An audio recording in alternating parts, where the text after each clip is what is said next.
Good morning. We are day 103, I believe. I did post yesterday, but I forgot to add it to school, so sorry about that. I don't know what happened there, but it is what it is, right? Today we are going to start the day off with our Luminous Humanist book. And hey Google, what day is it today? Today is Friday, the 8th of May. Vibration Elevation Station, and it is Friday today. From time to time, we all need a pick-me-up, a recharge of our spiritual batteries, and a reaffirmation of oh my goodness.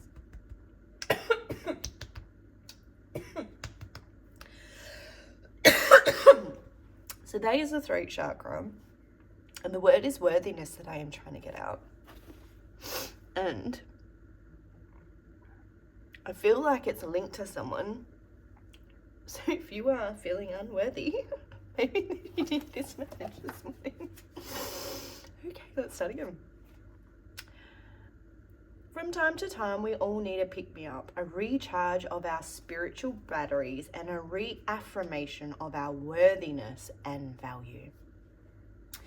Imagine you could plunge into the vibration elevation station, the source of all light and life. Envision standing in the center of the sun, arms spread, allowing the love of the universe to pour liquid gold into your veins, filling up your tank. I am overflowing with source energy. I feel like worthiness is a really big theme, and I am being drawn to grab the book, which is probably why I sat here this morning. So I'm going to try and have a little flick through, get the Buddha book. Worthiness, what do we need to be reminded of this morning?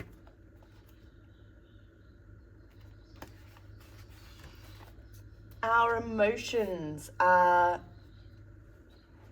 capricious, like the weather in London. 1 minute when someone criticizes us, we are offended and furious.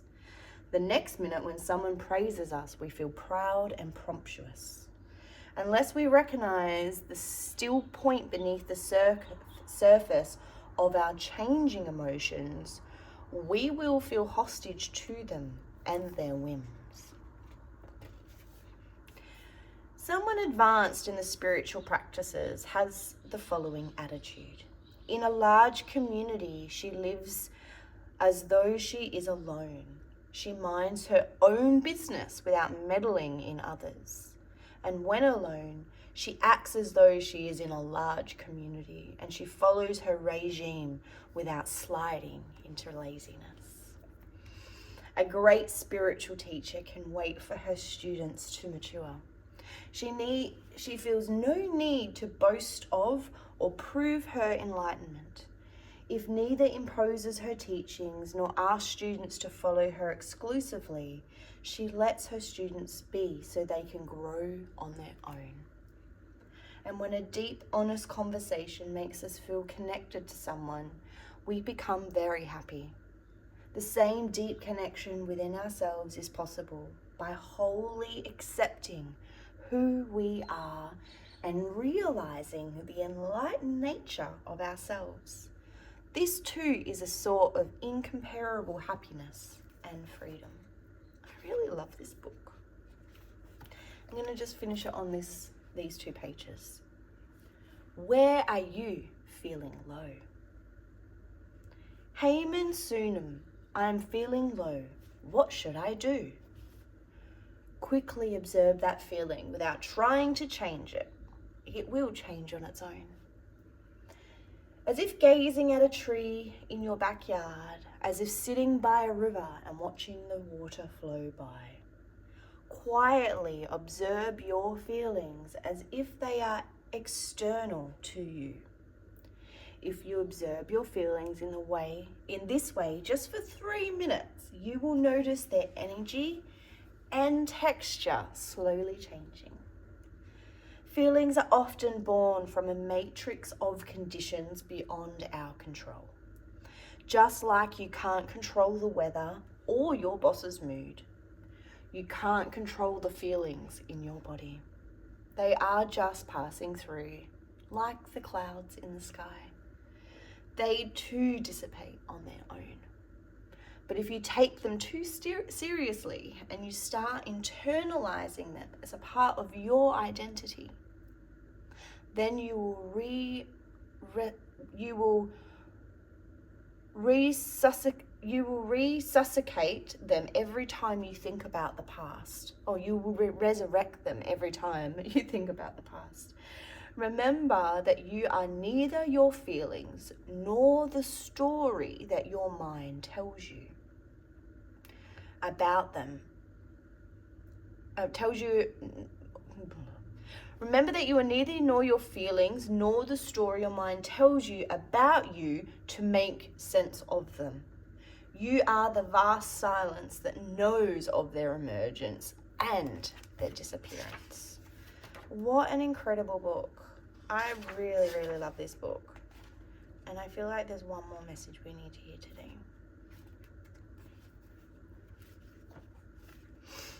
Because these are just the way monks and Buddhists and all of those sorts of spiritual gurus look at life is they want to end the suffering of the human condition.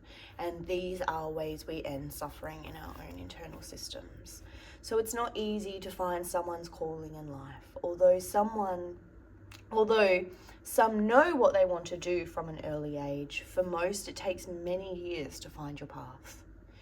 Whether I am asked about finding someone's calling, I offer the following advice. First, one of the reasons it is difficult to find your calling is that you simply do not know what kind of jobs are out there in the world, where you can discover options rather than the jobs you already know of through your family and friends.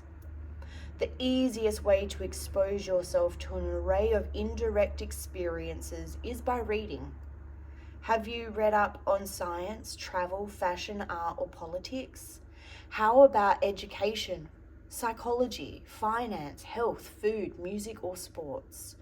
Read widely as you explore different professions. You can also read a biography of someone you admire and hope to emulate. Books broaden your horizon and introduce you to new possibilities. Second, it is hard to find someone's calling because many mistakenly believe they need to look only within to discover their passion. Although it is true that we have an intimate interests and talents, we often do not know what they are until we have real life experiences. Having a wide range of experiences can help you uncover your inner passion. Try various part-time jobs and internships, or volunteer. Don't be afraid of rolling up your sleeves and diving in. While immersed in a job's reality, you will discover whether it's a good fit. Work experience may unlock the door to a career opportunity that you've never considered. Third, it is difficult to find your calling without sufficient self-awareness. Do you know what kind of work environment you thrive in? Do you draw your energy from interacting with people? Do you perform well under pressure? What are your strengths and your weaknesses?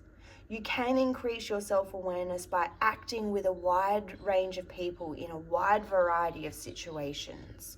And you will develop deeper understanding of yourself if you cultivate relationships which become a mirror reflecting your strengths and weaknesses in various circumstances. Do not be afraid of meeting new people. Get to know those who are working in a field that you are interested in. Go out on dates. They are another good way to learn about yourself.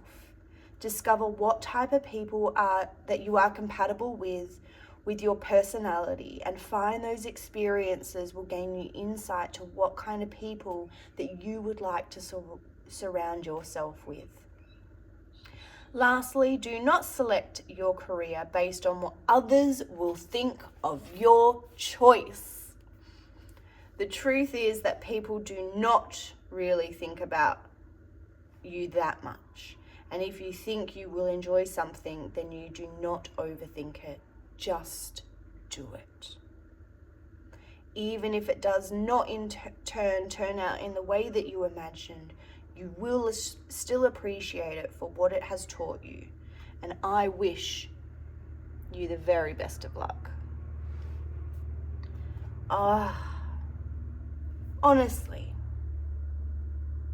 you can see why over 3 million copies of this book has been sold over the years, because they are the most incredible reminders to bring us back to today.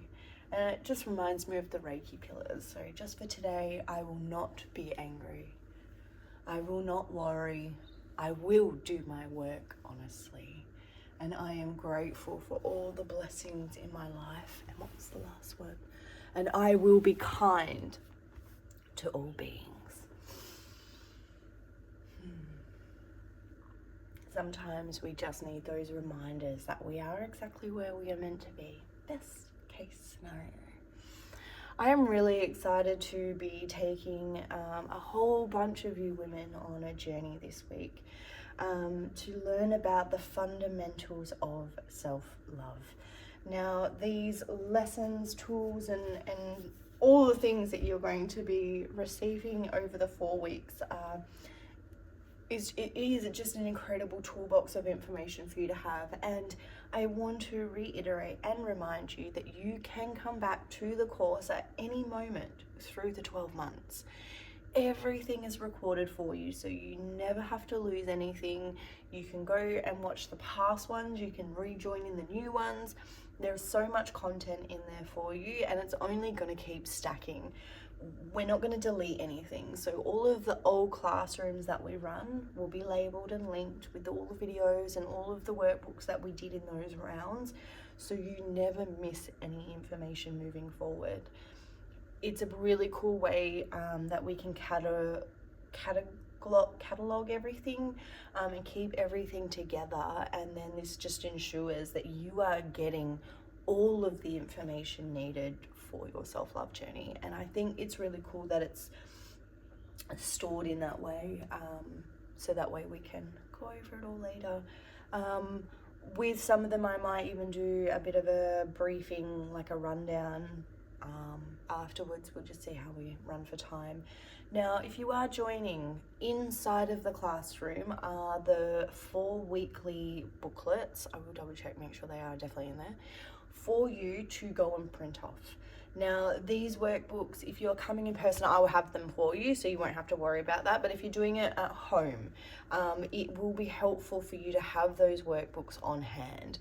Now, the reason for this is because when we go through, like week 1, we do a little bit of a journaling practice and we go through your false beliefs. Everything then will be inside of the workbook for you to do at home if you need to throughout the week. That way it's all physically in front of you. I just noticed that was a little bit of a missing piece. Some people like the visual stuff, so that's something that we've added in for this round. I've also got slideshows and things, so we'll just see how we go getting that up online. I've never done anything like that before, so I'm not sure quite how to share my screen and all the things, so it'll be a bit of a learning in progress, I think, that one, but we'll make it all work some way, shape or form. Oh, I'm so excited to teach you guys the fundamentals, the life-changing tools. I just can't reiterate that enough. Anywho, I hope you have the most gorgeous and wonderful day. That sun is just peeking out over the trees this morning and it's glorious, if you hadn't told, by that gorgeous golden glow. Before I go, I just want to show you one thing. I brought dripping candles yesterday and I'm really excited. Let me just bring the camera over here. Put you on the table and I'm gonna just pan the camera that way. Bring it down so you can see it. But I brought this yesterday. So they are for dripping candles. Anyway, you put it in here and it drips, and then I want it to drip and overflow and then make something really cool. So I brought way too many yesterday. I brought so many different colors to play with candle art because I think it would be a really cool thing to do with spirit's energy. So when we're reading every week, when we have healings or readings, what my intention will be is lighting these candles so that spirit can play with the wax and create something really cool. So that is the intention and plan. I went and brought a whole bunch of new smudging stuff yesterday as well. And while I was in the fairy shop, in the fairy dell in town, I came across these little smudging kits. Now, I didn't get to quite open them, but they're little charcoal pots. This one is Palo Santo, and then I brought a white sage one as well. But they're little charcoal pots with the incense inside. So with the Palo Santo and the white sage inside.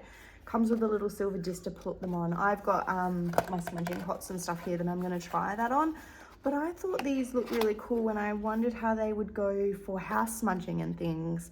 I use charcoal to burn anyway, but I just thought it would be something different. And then I just added I buy herbs and stuff from all over the place. So I'm not a one-shop snob, if that makes sense. I like to spread my love around the community. So yesterday I got some healing ones. So these are all from the fairy dell yesterday. It's a psychic, a love blend with your lavender and your rose in it, because I couldn't get the smudge stick with it in. And then we've got some Frankies and myrrh and stuff in there. And then these are probably my favorite incense at the moment. They come in a rose scent. I've got them all open because I've been burning them already. But these are stunning. This is what I actually use when I smudge a home. So I'm often buying the white sage covered in the rose. Rose and lavender are really high vibrations when it comes to smell and scent. And so I often use them in the oil burner. But I do find a lot of clients prefer the smoke, which is interesting. And if you've ever been to a session, you will know that it varies from client to client in here. Some days it will be quite smoky and we've got a couple of incenses going. And then other days it is not quite that. And I might only put that candle on because that is too much of a smell on its own. So I'm always feeling into what you need, and it's pretty cool actually. I really enjoy what I do. I did get a notification from one of you to say that on the website it looks like I'm fully booked. I'm not, so I'm going to go and have a little play with that today. I think it removes bookings to make it look like I'm busier than I am, but I'm not. So I'm going to fix that today.